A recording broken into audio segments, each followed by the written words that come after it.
It has been years since I left my hometown, and I don't think I'll ever return.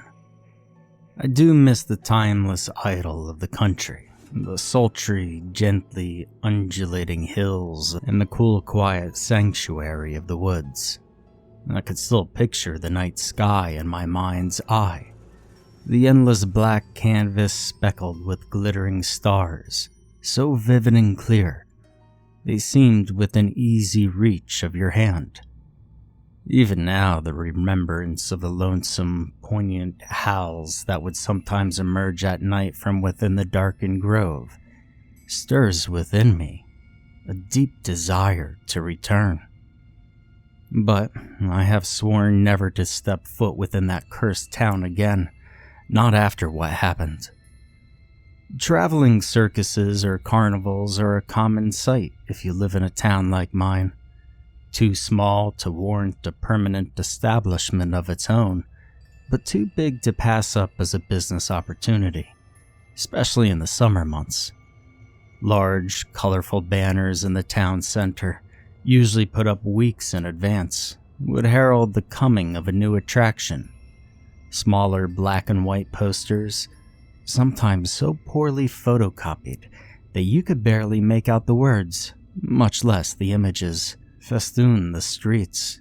A constant reminder that fun and laughter would soon grace the prosaic place that we call home. To be honest, I think the adults were often just as excited as the kids. Living in a small town has its perks, but having interesting preoccupations isn't usually one of them. Most of the townsfolk were poorly educated farmers, fortunate enough to inherit a piece of fertile farmland, or a healthy herd of cattle, from their forebears. Life was a constant drudgery of chores and back-breaking labor, with little in the way of entertainment.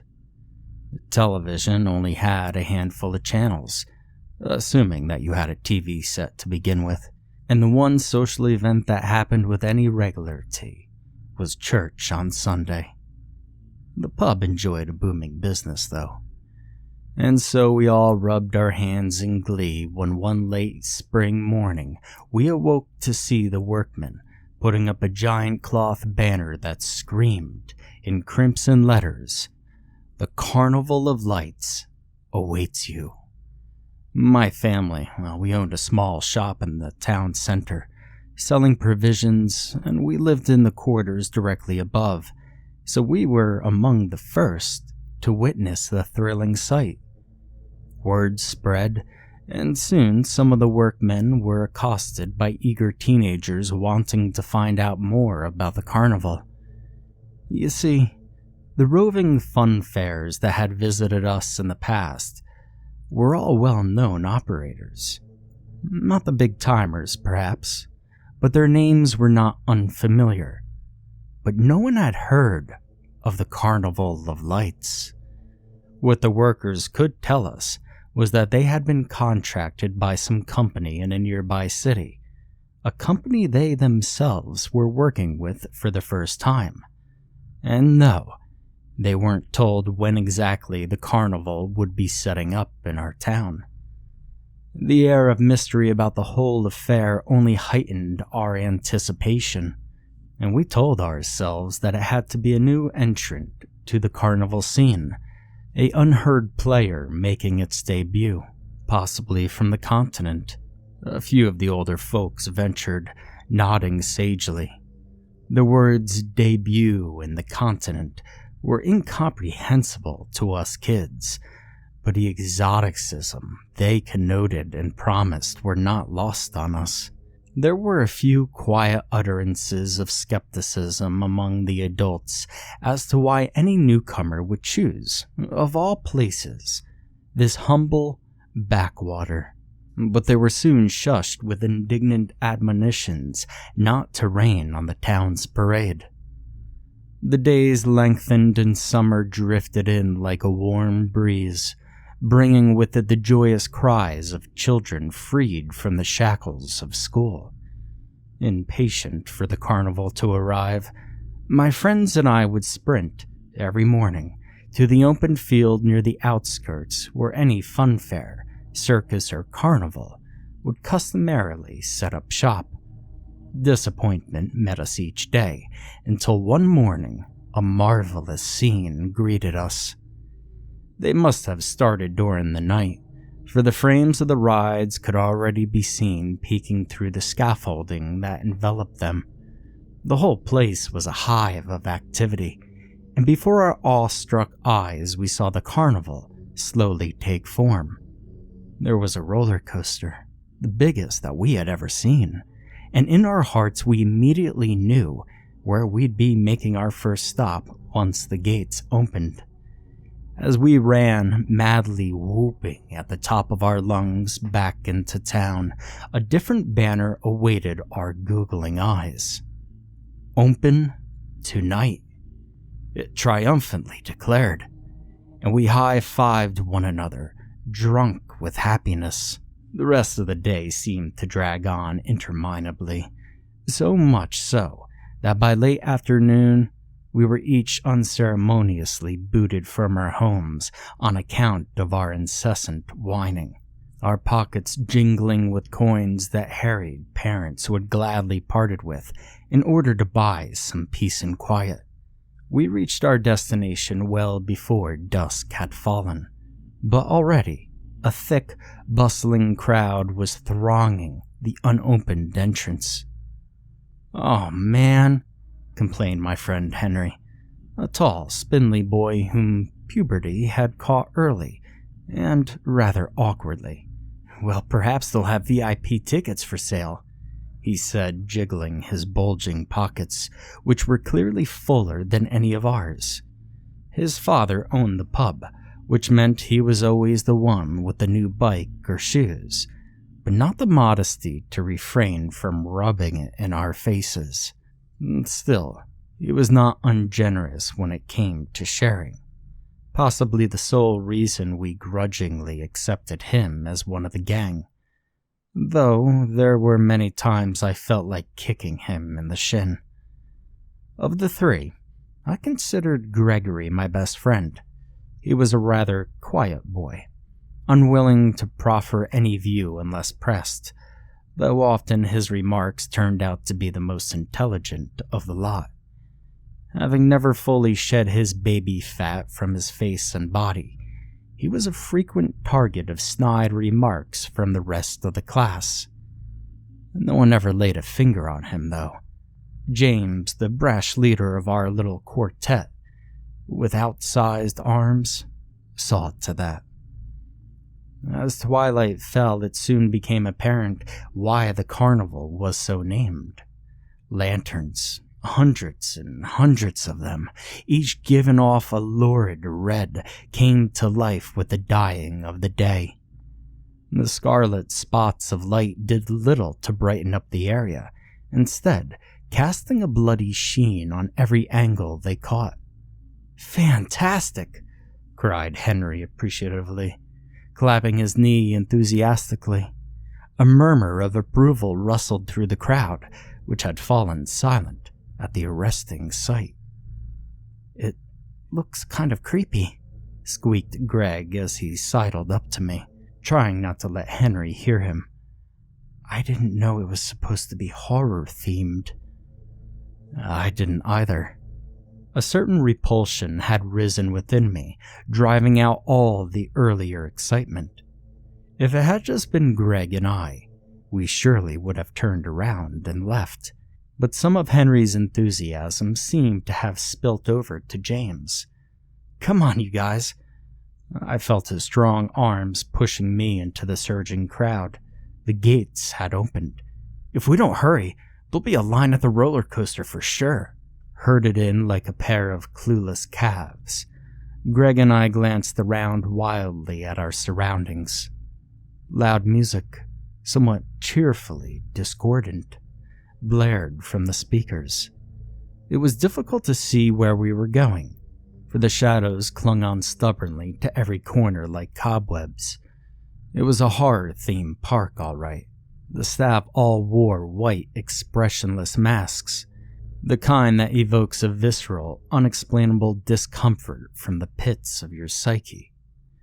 Blood-splattered signs promised horrifying experiences.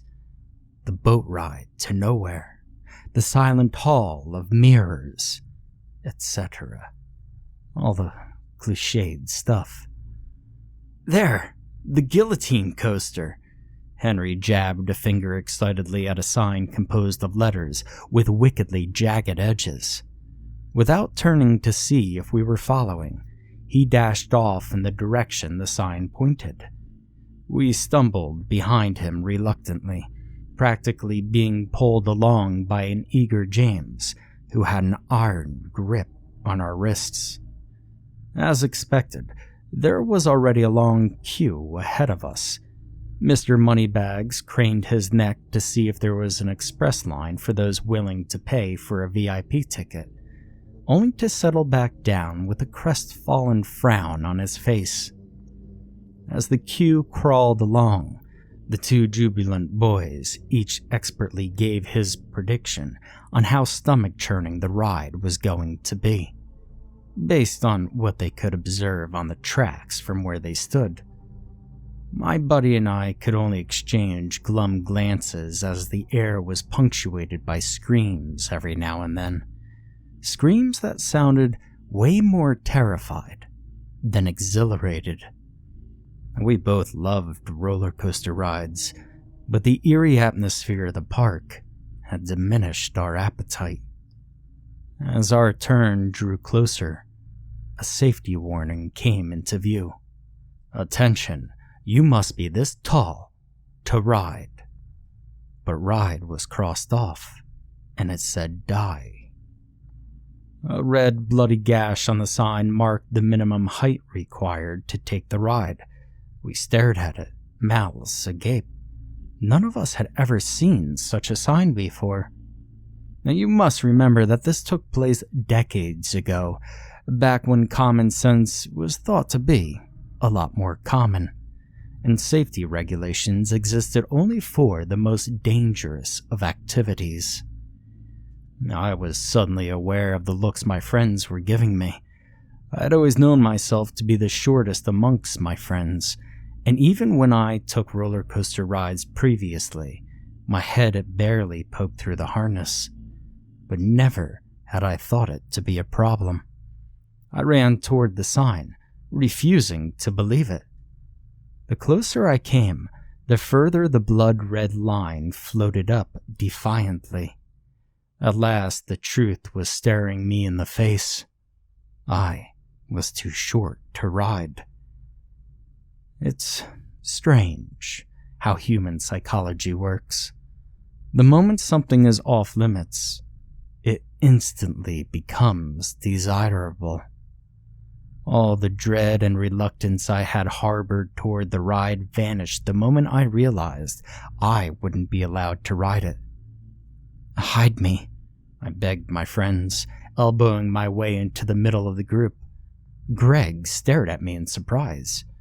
You know, I could stay here with you if you don't want to wait alone." His plump face shone at me hopefully, and I shook my head vigorously. "No way. I'm coming along." Ignoring his obvious chagrin, I shuffled my feet to maintain my inconspicuous, or so I hoped, position between my friends as the queue hustled forward. The roller coaster was back, its seats empty. "What?" cried Henry in surprise. "Where are the passengers?" The employee at the turnstile turned towards us. His eyes looked oddly alive behind the stiff white mask. "You alight on the other side," he informed us gruffly, pointing to the further end of the ride, where the tracks disappeared ominously into a dark cavern. I wanted to kick the big mouth hard. He just had to draw attention to us. No, me. Keeping my head down and fingers crossed, I tried to scurry through the turnstile as unsuspiciously as possible. With my back foot nearly clearing the threshold, the hallelujahs were already on the tip of my tongue. "Hold it," I nearly jumped out of my skin as the behemoth of a voice struck my ears like a sledgehammer. Mr. Gruff White Mask had my shoulder in a painful, vice-like grip. "Well, you're too short to go on this ride, pal," he growled, sounding anything but pally. "Oh, come on, mister," I pleaded. "I've sat on the other roller coasters before. I'll be okay, I tell you." I met his flinty gaze beseechingly, hoping his hard brown eyes would soften. "Out," the verdict announced. The unsympathetic carnival goers behind me began prodding me aside with sharp elbows, heedless of the gross injustice that had befallen me. Dejected, I looked on sadly as my friends scrambled for the best seats. Well, Henry and James did anyway. Greg wandered around like a lost child before reluctantly sitting down beside a fat, sweaty dude who was alone. As the machinery hummed and creaked and the cars began to inch forward, he threw me a look of desolation, tinged with fear, as if he were a ghost fresh on his way to Hades. As it turned out, that was the last time I saw them alive. The roller coaster disappeared with a loud whoosh, and I remembering what the turnstile employee had said about the ride ending on the other side, I left the boarding platform and trudged alongside the tracks across the grassy field. Strident screaming, followed by the low rumble of wheels on tracks, would greet my ears every time before the screeching train of terror and its captive passengers hurtled past me for yet another round. Torn between relief and petulant anger at being left out, I kicked up divots of dirt as I made my way towards the gaping cavern at the far end. Something about the large, maw-like opening stirred up a deep sense of unease within me, though, especially the way it seemed to swallow up the screaming humans each time they plummeted helplessly into its inky void. Nearing my destination, I stopped to observe the roller coaster looming towards me, seemingly slowing as it began to make that steep ascent that preceded the plunge into the waiting jaws of the man-made grotto.